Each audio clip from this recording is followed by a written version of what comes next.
Beberapa kali kita mendengar berita mengenai nelayan yang dianggap melanggar batas negara di laut. Padahal banyak dari mereka yang tidak mengerti di mana garis batas itu berada.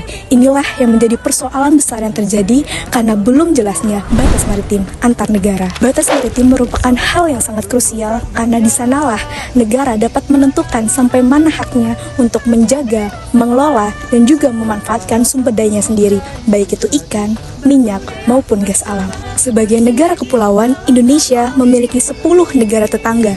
Salah satunya di Laut Sulawesi, Indonesia bertetangga dengan Malaysia dan juga Filipina. Untuk mengetahui persoalan tersebut, maka kita perlu ketahui terlebih dahulu bahwa setiap negara berhak menentukan batas lautnya sejauh 200 mil laut dari garis pangkalnya yang disebut dengan zona ekonomi eksklusif atau ZEE. Namun, jika antar negara memiliki jarak kurang dari 400 mil laut, maka akan terjadinya tumpang tindih hak wilayah di Laut ZEE tersebut. Persoalan itulah yang terjadi di Laut Sulawesi antara Indonesia, Malaysia, dan juga Filipina, sehingga perlu ada delimitasi. Delimitasi ini akan menghasilkan suatu garis batas antar negara yang berbatasan. Dengan adanya 3 negara yang berbatasan, maka perlu adanya 3 garis batas yang disepakati. Namun, sampai saat ini hanya ada 1 garis batas yang telah disepakati, yaitu antara Indonesia dan juga Filipina pada tahun 2014. Maka dari itu, penelitian saya mencoba melakukan simulasi terhadap pembentukan kedua garis batas yang belum disepakati, sehingga menghasilkan suatu pembagian wilayah yang dianggap adil. Simulasi ini menggunakan 3 opsi yang berbeda, di mana opsi pertama menggunakan garis pangkal lurus Malaysia, opsi kedua menggunakan garis pangkal normal Malaysia, dan opsi ketiga menggunakan klaim dari masing-masing negara yang berbatasan. Konsep penentuan kedua garis batas tersebut dapat dilakukan dengan plotting titik pangkal masing-masing negara yang kemudian dihubungkan dengan suatu garis yang disebut dengan garis pangkal atau baseline. Setiap garis pangkal suatu negara dilakukan buffering sejauh 200 mil laut yang menunjukkan hak dari ZEE masing-masing negara tersebut.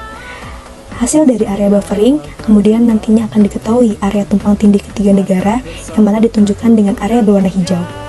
Untuk garis batas Indonesia dan juga Malaysia dapat diketahui dari area tumpang tindih kedua negara yang kemudian dibagi dua secara adil sehingga menghasilkan garis batas Indonesia dan juga Malaysia. Hal serupa dapat dilakukan untuk penetapan garis batas Malaysia dan juga Filipina sehingga menghasilkan garis batas sebagai berikut. Kemudian dilakukan visualisasi atau penggambaran garis batas yang telah disepakati yaitu antara Indonesia dan juga Filipina, lalu menambahkan 2 garis batas simulasi yang sebelumnya telah ditetapkan.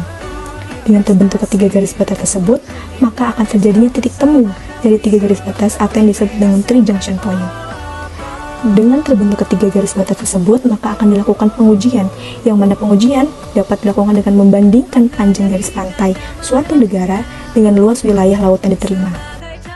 Dari proses di atas, maka dihasilkan pengujian keadilan terhadap 3 opsi sebagai berikut. Hasil pengujian keadilan menunjukkan bahwa opsi pertama lebih menguntungkan pihak Malaysia, opsi kedua menunjukkan hasil yang lebih seimbang karena Indonesia dan juga Filipina lebih terakomodasi, sedangkan opsi ketiga menimbulkan adanya tumpang tindih wilayah sehingga perlu adanya negosiasi lanjutan. Berdasarkan hasil simulasi 3 opsi tersebut, maka dapat dikesimpulan bahwa pembagian wilayah laut yang paling adil dan seimbang terjadi pada opsi kedua, di mana ketika Malaysia menggunakan garis pangkal normal. Hal inilah yang menunjukkan adanya titik temu atau titik temu dari 3 garis batas tersebut yang paling realistik secara teknis maupun hukum. Lewat pendekatan ini, kita belajar bahwa batas laut bukan hanya sekedar hasil hitungan, tetapi juga perwujudan keadilan dan juga tanggung jawab antar bangsa.